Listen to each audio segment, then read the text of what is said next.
E o que é a pílula anticoncepcional? Porque estou pensando aqui, eu mesma tomei anticoncepcional desavisadamente em outros tempos, priscas eras de minha vida. Hoje eu jamais na minha vida faria isso, mas eu tomei durante 15 anos. Ininterruptos. E nunca foi uma discussão, Felipe.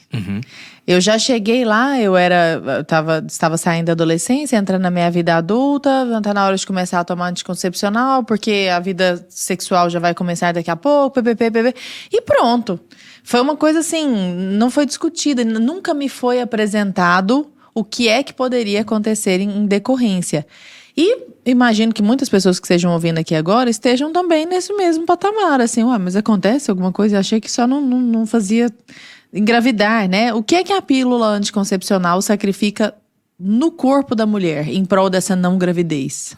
Pois é, essa é a questão, né? Você descreveu um cenário que é o mais comum. Todas as mulheres, em maior ou menor grau, que estão ouvindo aqui, vendo a gente, vão se identificar de alguma forma. Hoje em dia, faz parte da cultura do atendimento ginecológico você propor contracepção como uma aparente qualidade de vida, ganho de qualidade de vida, né? Então, a adolescente, a jovem, ela chega no ginecologista na primeira visita e uma das perguntas é: qual é o anticoncepcional que a gente vai fazer? Não pergunta se quer, é qual que a gente vai fazer. Eu tô do outro lado, muitas vezes recebendo essas mulheres que não querem, foram quase que coagidas ou humilhadas, ofendidas por não quererem, inclusive, né? Mas isso se tornou muito mais do que uma conduta médica, uma cultura. Então, o ginecologista, muitas vezes hoje, quando ele olha para uma pessoa que não quer fazer nenhum método artificial, ele olha com certo preconceito, como se essa mulher fosse ignorante. Quando, na verdade, na grande maioria das vezes, o que aconteceu para que essa mulher não queira mais usar anticoncepcional ou nunca comece a usar, é que ela, de alguma forma, se informou sobre. Ou seja, exatamente o contrário. Ela viu o outro lado, ou sentiu já na pele, e não quer mais, ouviu alguém próximo que usou e sabe dos efeitos. Eu costumo dizer que são duas coisas muito importantes que a gente precisa pontuar nessa questão. A primeira delas é que anticoncepcional não é água com açúcar. A gente não pode ter uma expectativa de que a gente vai usar um hormônio artificial que suprime a produção própria, endógena, que a gente chama, né, de hormônios daquela mulher, que não estão ali só com a função de regular a fertilidade. Esse olhar já é um olhar muito reduzido sobre a natureza feminina. Vai de mexer achar um monte de outras coisas. Um monte de outras coisas. Esses hormônios, eles não circulam só no ovário, no útero, na trompa, né? Esse hormônio, ele circula no corpo. E lá ele promove uma série de modificações que tem como uma das funções preparar a mulher para a possibilidade de uma fecundação, de uma gravidez. Mas esse hormônio está circulando no corpo inteiro dessa mulher, modulando função neuronal, função intestinal, o metabolismo dessa mulher como um todo, regulando também o seu comportamento. A gente vai falar um pouco mais sobre esses efeitos colaterais depois. Sim. E tem estudos interessantíssimos nessa área da pílula e o comportamento. No humor, que você diz? No humor, tudo, né? Basta você olhar uma mulher na menopausa que perdeu esse vigor hormonal e você vê como ela fica. Para você entender que aquilo ali não é brincadeira. Uma mulher na gravidez, uma mulher no pós-parto, em todos esses momentos ela está passando por movimentações, né? Oscilações nesses níveis hormonais, e a gente vê a modificação nítida que isso traz no comportamento, na maneira como ela vê a vida, como ela vê o seu parceiro, o seu trabalho, né, o seu futuro, o seu passado. Eu achei que a vida ficou mais viva, mais colorida depois que eu tirei o anticoncepcional. Exatamente. Isso tem um sentido, tem uma explicação para isso.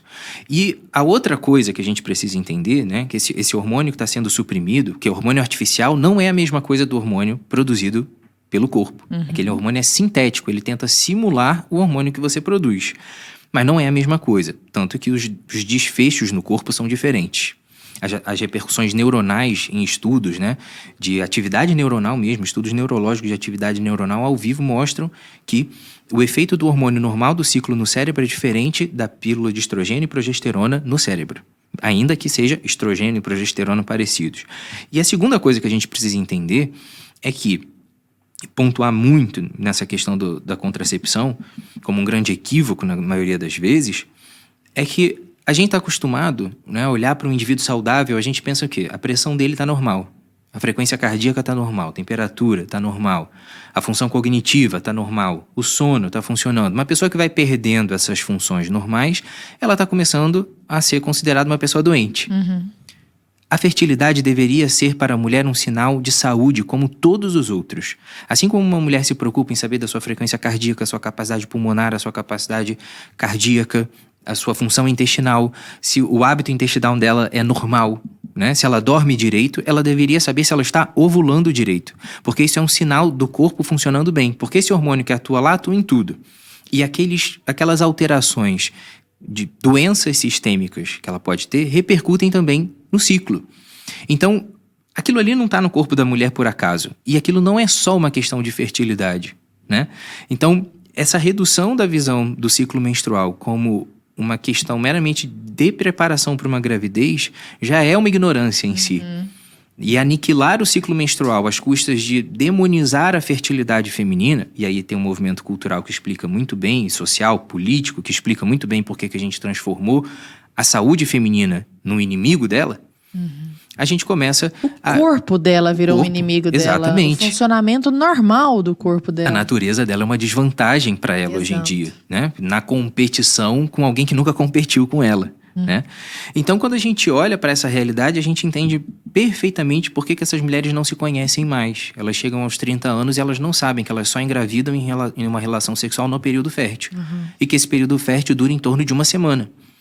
A gente já conseguiu chegar na Lua, mas as mulheres não sabem que o período fértil delas dura em média uma semana e que não precisa usar pílula todo dia para regular a fertilidade por uma semana. Então, é curioso que num momento de tão grande acesso à informação, você entra no Google hoje, você vê qualquer coisa que você quiser, se informa, Isso mal é ou um bem. grande tabu, assim, né? E as pessoas não sabem o mínimo.